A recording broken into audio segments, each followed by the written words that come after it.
The time is just gone 13 minutes to 5 p.m. Is we head towards the time for iftar on the 7th of Ramadan, and it's a time of the day where we are continuing with season two, and this is a tribute to Muslim broadcasters and journalists.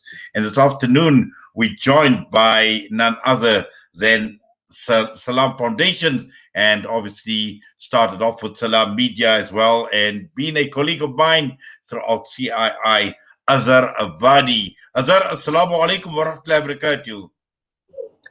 Wa alaikum assalam wa rahmatullahi wa barakatuh, Uncle Inayet. Wonderful to see you this afternoon. I think obviously we're just waiting for a minute or two for Azhar to join us, and he is obviously trying to connect. This interview is coming to you live on the Salam Media on our Facebook page, so you can log on to facebook.com/Salam Media, and we will try and get hold of Azhar as soon as he connects. And this afternoon, we are paying tribute to him. I see Azhar there, that Mubarak face full of Noor. Alhamdulillah. Ramadan Mubarak, Ramadan Kareem. Azhar, Assalamu alaikum and welcome. Mubarak to you, Uncle Inayet. Wonderful seeing you this afternoon. Jazakallah khairan for the opportunity. Assalamu alaikum. Well, Azhar, if I recall last year, we had season one in terms of paying tribute to Muslim broadcasters. The last interview, the last Ramadan, I think you did the interview with myself. So I guess it's about repaying the favor. Yeah, how time flies. 1 year has passed already since then. So much has happened in the interim, and a whole new vista of opportunities and life has opened up for me in particular, for my little team on this side. It's been a wonderful experience, and I'm just amazed that a year has already passed since those memorable moments we shared on air last year, Uncle Inayet. Well, Azhar, I'm sure there are many memorable moments that you can share with us, and obviously in paying tribute to you as part of Muslim media in terms of broadcasting, in terms of journalism. And I know, Azhar, you've obviously traveled the world, and Alhamdulillah, you've achieved so much, and always. We talk about being in the midst of the Syrian war, being in the midst of bombs and all those things and other. In fact, you have ventured. In fact, you were one of the first to venture into places where no one else had ventured before. Yes, it's been quite a long career in the media field. I must pay tribute to obviously my roots, where it all started out at Radio Islam. People like Uncle Ismail Variava, who stood by me and assisted and mentored and gave us a lot of guidance. Maulana Haider Dorat, Maulana Suleiman Rawat, amongst my colleagues at that time as well, and my seniors. And then moving on to CII, Channel Islam International, and the work there that you mentioned, the broadcasting of the Syrian revolution at that time and the outbreak, and as it metamorphosized into a civil war, and the disaster, unfortunately, that it has become today. I was amongst, the first back in 2012 to begin covering the story, and some harrowing, moments that we experienced with seeing those fighter jets and tanks and, the agony of war.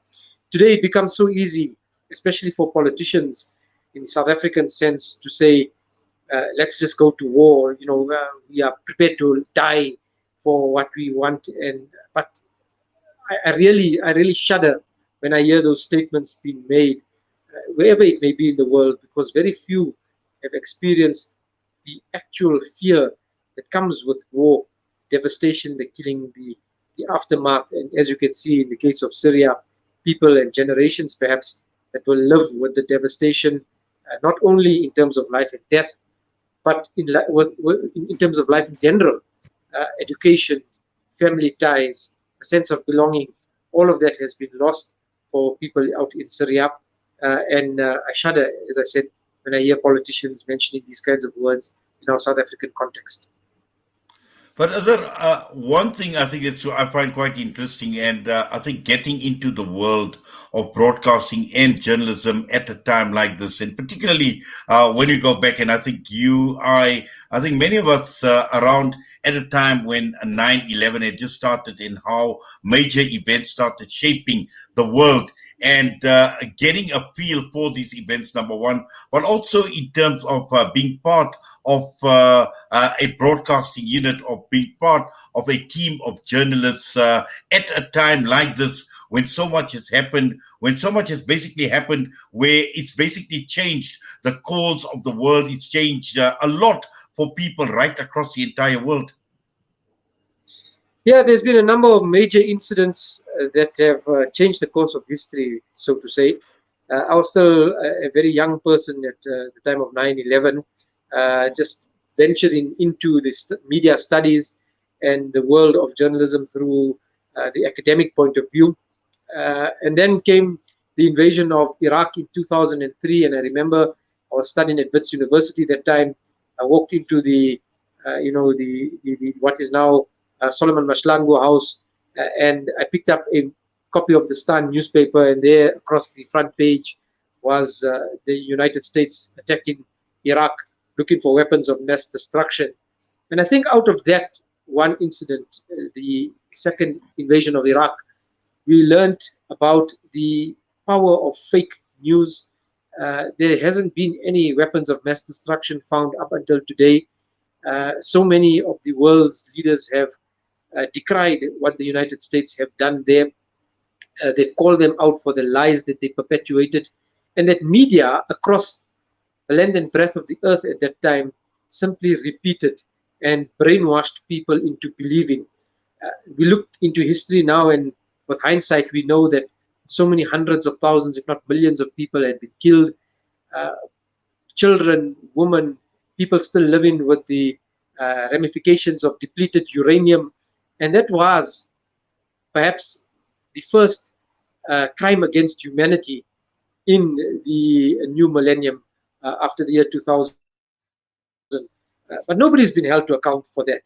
And to a large extent, my critique of media as I've stepped out of the media is that they are just as responsible as those soldiers who fired those bullets, while they fired those lies at people and made the world believe that this kind of a wiping out of people was acceptable in the name of spreading the ideals of freedom and democracy and removing of a dictator under the guise of weapons of mass destruction. And that, Inayet, is where we as Muslim journalists or journalists that are looking for an alternative view or a different narrative, the role is so important for us to play, to be able to tell that other story, to amplify the truth when it comes to these matters. And the delicateness of the situation is that if we begin to see ourselves and we become viewed as the truth tellers, and people begin to associate us with a different story, the other side of the story, the people's voice. And at that same time, if we then perpetuate again mainstream media and we just rehash, whether it's from Reuters or whether it's from AP or AFP or any of the other mainstream news agencies, we simply become PR spokespersons for other news agencies. That's where the danger lies, because people now believe us to be, truth tellers. And when they hear that, whatever we say is like taken as the holy grail, and or some may, inverted commas, you may call it the gospel truth. But that is the danger. People believe us and they look to us for alternative stories. And we cannot allow ourselves to then become those who just rehash mainstream news. We have to dig deeper and we have to find the truth.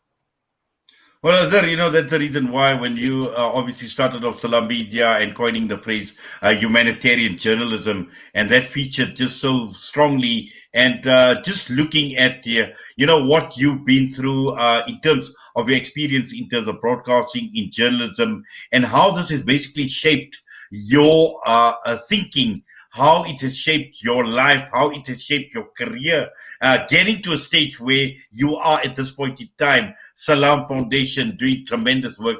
Just how much has the media been an influence in your in this path that you have basically, in this direction that you have chosen for yourself, Azhar? Yes, co-founded Salam Media along with the now CEO of Salam Media, Shamsheer Khan. What we were looking to do, and what I think by and large, alhamdulillah, has been achieved is to create this platform where the other side can be told and can not only be left as a end burner to a story, or it should be right up there in the front. It should be the headline. The people's voice should be up there. And I must congratulate our colleagues at Salam Media for doing a wonderful job and for reaching out to those voices and amplifying it. And I think this is where it all starts. For me, it has always been, whether I was in the field of journalism or now that I'm out of it, is how can I change the world? How can I become a part of a team, a group of people, or even in my own individual capacity? How can I change the situation and the current status quo that I find? It's no point sitting back and complaining the West, the Americans, or through this conspiracy or that conspiracy, the Freemasons, the kings and queens of the world, whoever they may be, the alliances that are out there, and we just talk about it and do absolutely nothing. By entering into the field of media and journalism, I tried, may Allah forgive me for whatever shortcomings there were on my side, but my best to give that alternative and to stand up in the face of all of that with the minuscule resources that we had at hand, and to stand up against the giants of the world and give that other side of the story. And now that I've moved into humanitarian work and farming in particular, agriculture, it's the very same thing. It's difficult to get in there. There are monopolies that control a lot of these things. And you need to begin to put a new face to it and to say, believe it or not, we have arrived. Maybe it's 100 years or 200 years late, but we are going to do the best we can do to put that face of Muslims right up there in front. And I would like to encourage anybody and everybody who's listening, in whichever field that you may be in, to strive to do the best, keeping that intention in front of you, that I am Muslim first and everything else follows thereafter. And I will do whatever I can to keep Islam in front of me and to put forward the best image of this deen that Allah has blessed us with. And this could be the little bit of our contribution. Allah may show mercy on us and accept us, inshallah, in the akhirat. Inshallah, I mean, well, Azhar, your contribution obviously has been tremendous, and obviously you've traveled the length and the breadth of the world, from the refugee camps to the heart of Africa under some very, very difficult terrain. You've been to places like Somalia, other parts of Africa, the Rohingya, all over, and, alhamdulillah, with all of the exposure that you've had, and I know it hasn't been easy, it hasn't been a joyride, as some may think.